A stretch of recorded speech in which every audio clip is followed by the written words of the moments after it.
This week, thousands of homes in Kent and Sussex have found themselves without access to water for days on end. Hello, and welcome to Reality Check. Less spin, more stats. I'm Michael Simmons, the Spectator's economics editor, and today, to discuss this and some predictions for the year ahead, I'm delighted to be joined by the Spectator's business editor, Martin Vander Weyer. Martin, thanks very much for joining Reality Check. We wanted to have you on to discuss this water crisis because in your first column, your Any Other Business column of the new year for the Spectator, you made some predictions of what was going to happen. And you said there was going to be further crisis in the water industry. And here we are, just a week on, and that's come spectacularly true with this crisis in the southeast. Isn't this evidence that private investment, private ownership doesn't work when it comes to utility companies?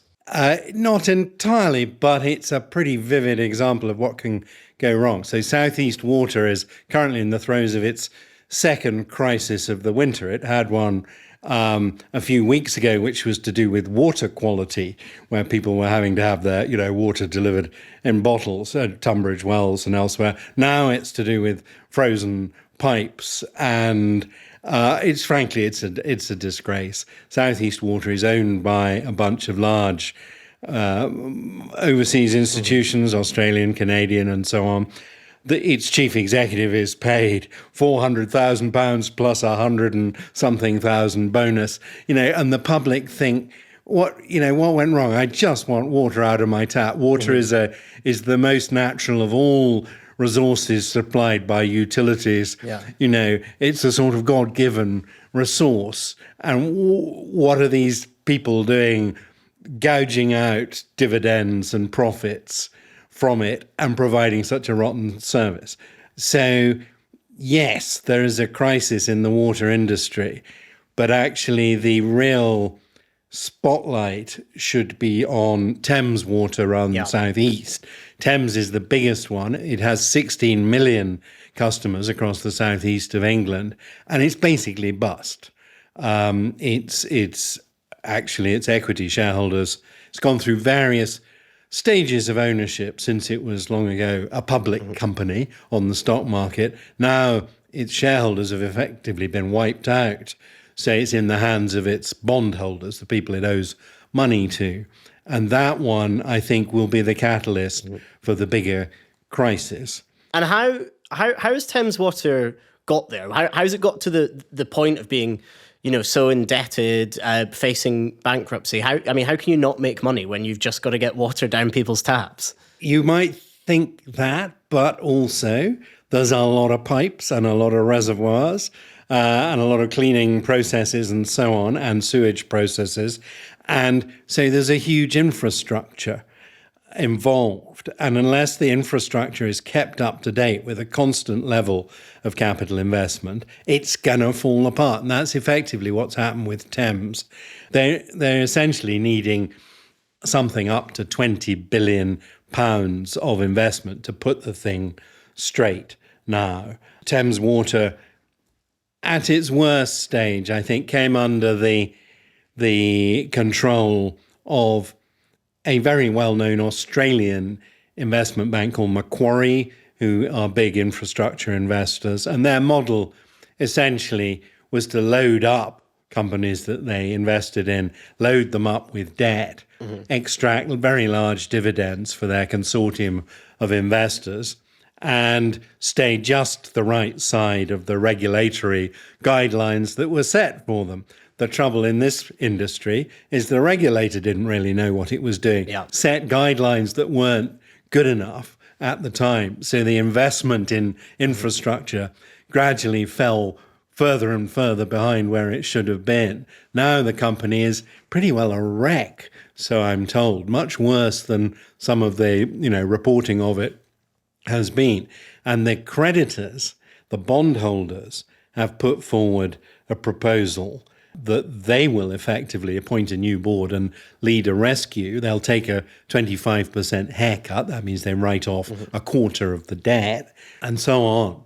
But the government is in this and in numerous other respects, as no doubt you've reported, in a sort of rabbit in the headlights position where it just doesn't know what to do.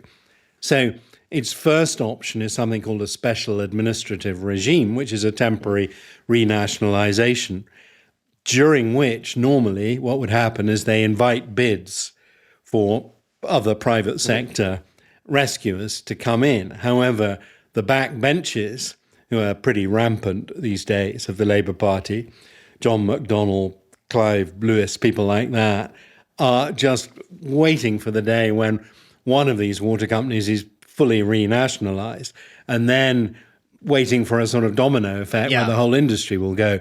And partly how that will go is if Thames goes into SAR, Special Administrative Regime, the cost of borrowing for the whole industry is likely to go up. That means that the speed at which it's going to renew its infrastructure will slow down. Yeah. And you can see the whole thing collapsing like the railways. Yeah. And to a loud cheer from the Labour backbenches. Effect of that is the government, all the payers of water bills, are saddled with what Ofwat says is £104 billion worth of capital requirements to put the whole industry straight. So bills are only going to be going in one direction. Bills will go up. The government can't afford to put 104 billion in, won't put it in, so it'll never get put straight. And to go back to your first question about privatizing utilities, this is one that really has gone wrong for a long time. And the early model, the first dream of privatization of utilities was, of course, the sort of shareholding democracy concept from, Margaret Thatcher and Nigel Lawson's days, where the customers would also be the shareholders and they'd have a say in what it did. It would be responsive and transparent and so on. But that went away when they went off the stock market into the hands of the private equity people I described. And it's fallen so far behind it can never catch up in terms, it will take a generation to catch up. So not all, I would ardently defend privatization as a broader concept and cite many, many positive examples, but not water. And there is something special about water. Scots never allowed theirs to be privatized. You're a Scot. You'll know the Scots thought water is, it's your water. It's our water, exactly. And this is the thing. This show, Reality Check, is unapologetically a free market show, but I think Labour's backbenchers and a large portion of the public would have a fair point about water, because you talk about the capital investment that's not happened. Many of these companies spend more on their debt interest and shareholder dividends than they have on capital investment, on building reservoirs, on fixing leaks. But it's sort of a category before that, isn't it? How can you even have competition in the water industry? How would that even work? Well, we never had that. Never has happened. There is competition in electricity supply, but that got in a terrible tangle and ended up with bulb going bust, having to be SAR, put in a special administrative regime, and rescued by Octopus, which we'd never heard of 5 years ago, now one of the largest suppliers in the country. You can find competitive quotes for electricity supply. That sort of works, but only having come through a sort of tremendous muddle of collapsing suppliers and so on. So is it the fault of the capitalists who weighed in seeing an opportunity to gouge a big dividend, or is it the fault of poor regulation, ill thought out regulatory structures? And I'm afraid in this case of utility regulation, you have to say the regulators have largely done a pretty poor job. And what is it that the regulators are getting wrong? Is it not forcing companies to do that capital investment? What are they getting wrong? They seem to have allowed them at certain times to extract bigger dividends than they should have done, to load up more debt than they should have done. They were more concerned always with keeping the price looking, the rate at which prices were going up for consumers was the thing that I think ministers must have told regulators, that's what you must concentrate Yeah. on. And then the companies themselves are saying, but to do that, we need to do this, that, and the other with the balance sheet. So the regulators, I think, have been outplayed by these sort of financial alchemists or engineers of the private equity world, some of whom got in and got out with tremendous profit, some of whom are stuck in there owning these things and are now having their shareholdings wiped out. But the government has a plan to change the water regulator. Do you not have any faith that that's going to improve things at all? No, I think that's necessary. So there was something 6 months ago called the Cunliffe Report, Sir John Cunliffe. He identified the fact that water has sort of 3.5 regulators. It's not just Ofwat, it's the clean water, the drinking water directorate and the Environment Agency. They're kind of all tangled up together. It's very, very unclear. And it's supposed to be swept aside and replaced by a super regulator. The government promised a white paper before Christmas, hasn't produced one. Mm-hmm. And they had a cabinet reshuffle. They had Steve Reed was the DEFRA Secretary of State before. Now it's Emma Reynolds, who was a city minister, rather a good city minister, and probably knows quite a bit about markets, which I suspect Steve Reed, whatever his qualities, didn't. And I know he was rather favourable to temporary renationalisation. So now they're, as I put it, rabbit in the headlights. They haven't produced the white paper. There isn't an effective regulator. Ofwat has been chopped off at the knees. They haven't taken big decisions. Rachel Reeves said very clearly some time ago she wants a market-led solution for Thames Water.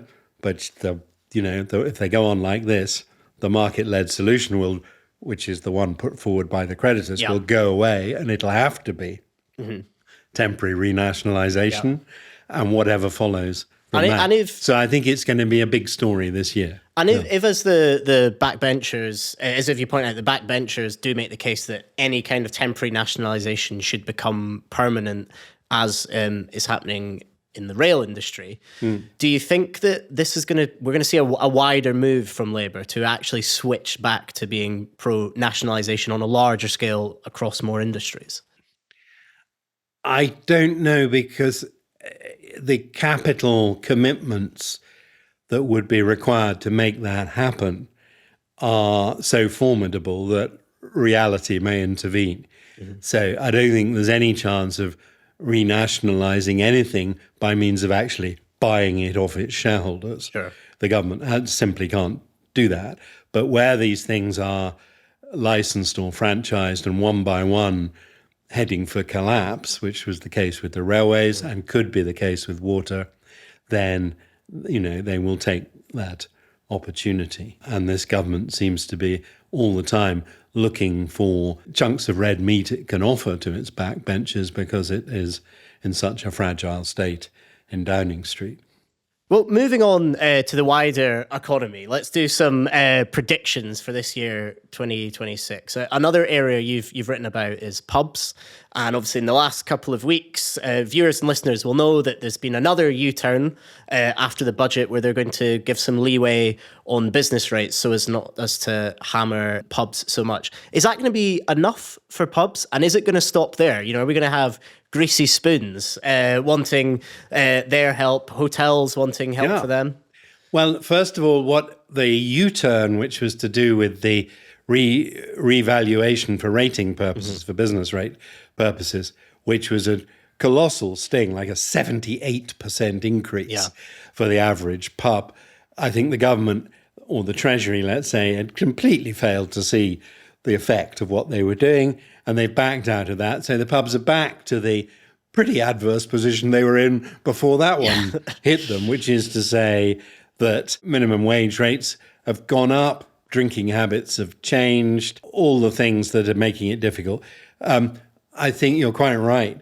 A whole set of other categories of businesses affected by business rates, or not helped by the lack of a sort of rational policy for the high street generally from this government are now entering the fray. So I, this morning, was reading something from the Booksellers Association saying, what about bookshops? Yep. Bookshops are part of the social fabric just as much as pubs. We're under the cosh just as much as pubs. Come on, bail us out. So I think that one you'll see a sort of progressive, not just a U-turn, but a sort of, 720-degree spin going on as more and more categories of businesses, small hotels, obviously, private clubs, Clubland in London has suffered ferocious increases in business rates in the past few years. So, yes, so the pubs, they've been relieved of one extra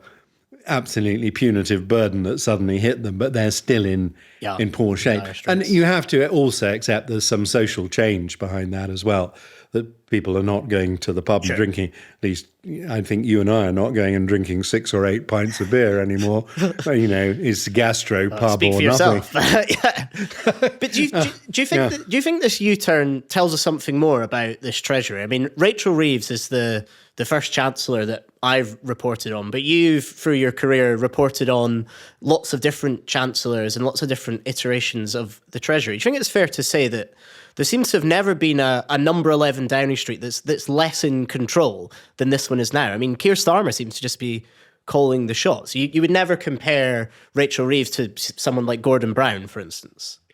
No, you wouldn't. And if we look back all through my 30-some years of journalism, we go, I think, John Major, Ken Clarke, who even when John Major was seen to be a very weak prime minister, Kenneth Clarke was seen to be a very agile, pragmatic, sensible chancellor, and the economy was doing fine.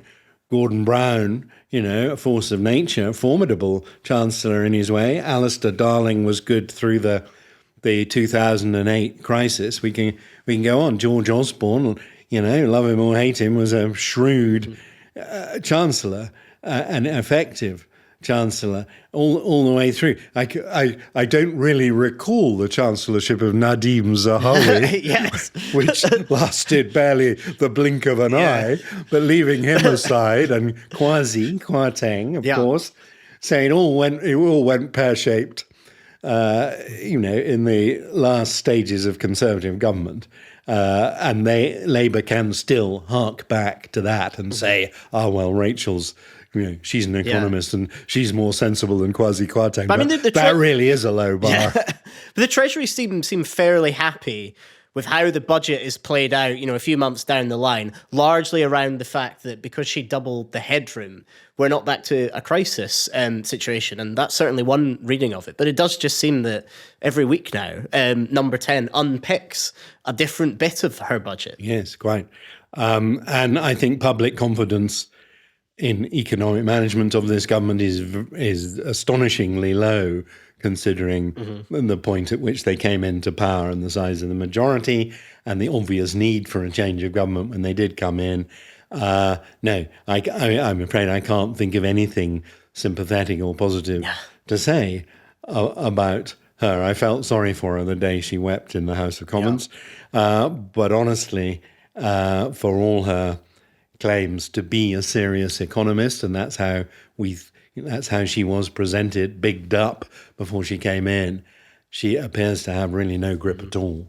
One of the things the Chancellor is claiming as a success in this new year, though, is the fact that in the last couple of weeks, the FTSE 100 has been hitting all-time highs. But if you look at the FTSE 250, which is slightly different, the picture is not as rosy. What's going on, and is the Chancellor right to be claiming any credit here? There's a fairly simple explanation for that, and no, the Chancellor can barely claim any credit at all for the FTSE 100 going through 10,000. It was only just below 10,000 at the end of last year. It'd taken an awfully long time to get there.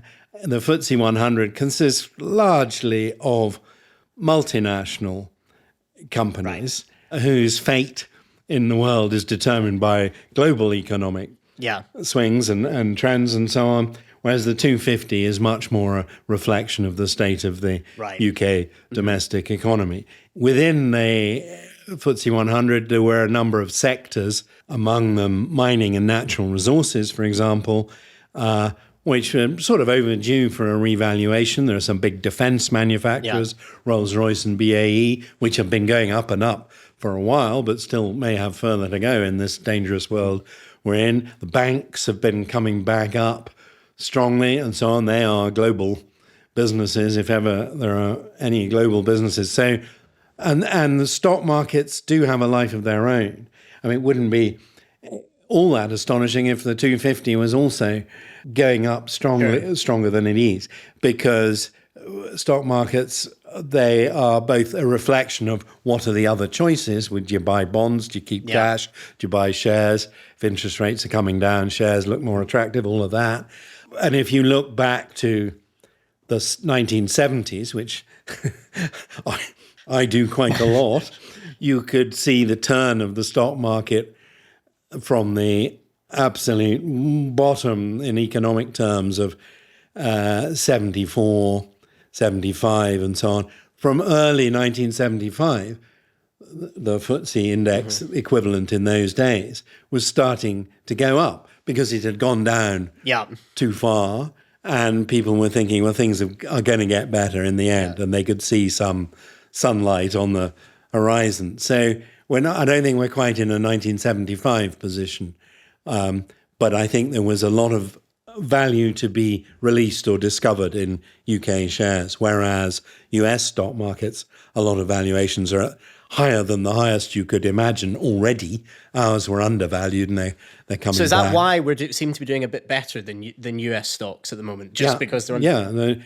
Yeah, they first of all have had this tremendous tech stock run to valuations which are not quite .com, 99, 2000 sort of nonsenses, but are still very high valuations.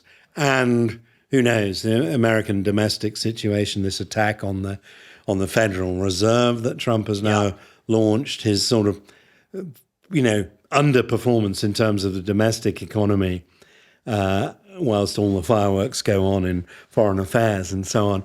So you can see reasons why US investors would get a bit nervous, and international investors, I note from some of the stuff I've been reading this weekend, are thinking, ooh, maybe time to get out of the US and go into China. Well, that would really upset Trump. Yeah. So yeah, the short story is UK stocks have been chronically undervalued for a long time. So now might be the time to buy London. It might be. It might be selectively, and there are some very, very good. There are some very, very good companies and some very resilient businesses that are, getting through all of this. Yeah. Well, on that note, I thought we'd put you on the spot just for our last couple of questions and ask you for an investment tip. Could be a stock, could be anything that people should be considering in 2026, and an area of the economy that they should absolutely be avoiding as well. Okay, well, I'm not a share tipster. For many years, I've relied in my column for advice from a very, very dear friend of mine called Robin Andrews, who I refer to as the veteran investor. And I know he would say gold and silver have further to go. And his best tip that I put in the column last year was probably a company called Fresnillo. And I believe it's still on the up because it has a big position in silver, which, as you probably know, has been chasing gold upwards. Yep. On the other side, I have been a perma-bear of cryptocurrency. And I still think, despite the fact that if I'd bought it years ago when our dear colleague Freddie Gray told me he was buying this thing called Bitcoin and it had paid for his kitchen and his car and I don't know what else, I still think cryptocurrency is just going to implode sometime, and I don't know when. But I think it's a sort of massive Ponzi scheme of absolutely no substance or intrinsic value, and I don't trust it at all. So I stick to my very, very bearish view of Bitcoin, but I think gold and silver might still have some excitement. Martin, thank you very much for joining Reality Check.